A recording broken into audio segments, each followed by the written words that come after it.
നമ്മൾ ഈ ആഗോള അയ്യപ്പ സംഘവുമായി ബന്ധപ്പെട്ടുള്ള വാർത്തകൾ പറയുമ്പോൾ നമ്മൾ പമ്പയിലെ ഒരുക്കങ്ങൾ കണ്ടു. നാളെ അവിടെ സംഗമം നടക്കാൻ പോവുകയാണ്. മുഖ്യമന്ത്രി ഉദ്ഘാടനം ചെയ്യാൻ പോവുകയാണ്. അതിനൊപ്പം തന്നെ ഒരു ബദൽ സംഗമം കൂടി നടക്കുന്നുണ്ട്. അത് ഇവിടെ കേരളത്തിലല്ല, ഡൽഹിയിലാണ് എന്നേ ഉള്ളൂ. ഡൽഹിയിലെ ഹിന്ദു സംഘടനകളാണ് ഇങ്ങനെ ഒരു ബദൽ സംഗമം നടത്താൻ പോകുന്നത്. RK പുരം ക്ഷേത്രത്തിലാണ് വിവിധ ഹിന്ദു സംഘടനകളുടെ നേതൃത്വത്തിൽ ഇങ്ങനെ പരിപാടി സംഘടിപ്പിക്കുക.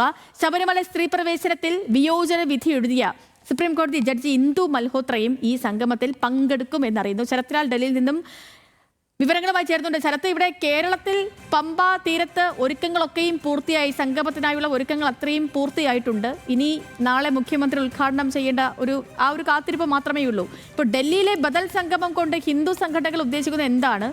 ഈ പ്രതിഷേധം അറിയിക്കുക തന്നെയാണോ? ഇന്ദു മൽഹോത്രയുടെ സാന്നിധ്യം ഈ പ്രതിഷേധത്തിന് എത്രത്തോളം ആക്കം കൂട്ടും?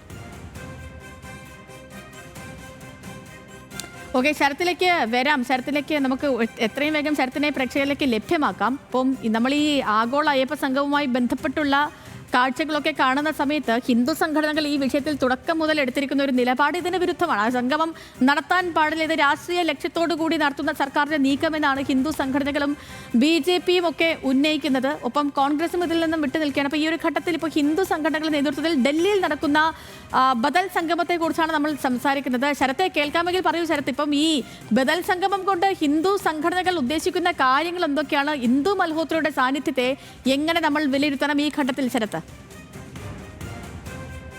പ്രധാനപ്പെട്ട ഒരു നീക്കമായിട്ടാണ് ഈ RK പുരം, ഡൽഹിയിലെ RK പുരം അയ്യപ്പ ക്ഷേത്രത്തിൽ അയ്യപ്പ സംഗമം നടക്കുന്നത്.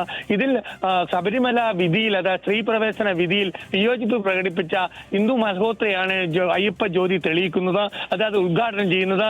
ഇതിൽ SNDP NSS അടക്കമുള്ള, ഡൽഹിയിലെ SNDP NSS അടക്കമുള്ള സംഘടനകൾ പങ്കെടുക്കുന്നുണ്ട്. നമ്മൾ അവരുമായി സംസാരിച്ചപ്പോൾ സംഘടന പങ്കെടുക്കുന്നത് ഞങ്ങൾ വിലക്കുന്നില്ല എന്നതാണ് SNDP യോഗത്തിന്റെ ഇവിടുത്തെ പ്രതിനിധികൾ, ഭാരവാഹികൾ പറഞ്ഞത്. അതുപോലെ തന്നെ ഇതിലെ BJPയുടെ RSSന്റെയും പോഷക സംഘടന നവോദയവുമാണ് ഇതിലെ പ്രധാന സംഘാടകർ. ഇതിലെ 1.5 ലക്ഷത്തോളം വിശ്വാസികളെ അണിനിരത്തുന്നതാണ് സംഘാടകർ പ്രഖ്യാപിച്ചിട്ടുള്ളത്. വളരെ പ്രധാനപ്പെട്ട ഒരു ആവശ്യമായി ഉന്നയിച്ചിരിക്കുന്നത് ശബരിമല പ്രക്ഷോഭ സമയത്തുള്ള കേസുകൾ പിൻവലിക്കണം, ശബരിമലയെ ദേശീയ തീർത്ഥാടന കേന്ദ്രമായി പ്രഖ്യാപിക്കണം.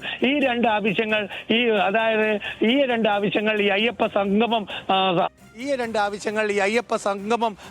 ആവശ്യപ്പെടും. അതൊരു പ്രമേയമായിട്ട് കേന്ദ്ര സംസ്ഥാന സർക്കാരുകൾക്ക് നൽകുമെന്നാണ് ഇപ്പോൾ നമുക്ക് ലഭിക്കുന്ന വിവരം. ഏതായാലും ഒരു ബദൽ അയ്യപ്പ സംഗമത്തിനാണ് ഡൽഹിയിൽ വേദിയൊരുങ്ങുന്നത്. അതുതന്നെ അതിൽ വളരെ പ്രധാനപ്പെട്ടത് ശബരിമല കേസിൽ സ്ത്രീകളെ പ്രവേശിക്കണമെന്ന കേസിൽ വിയോജിപ്പ് രേഖപ്പെടുത്തിയ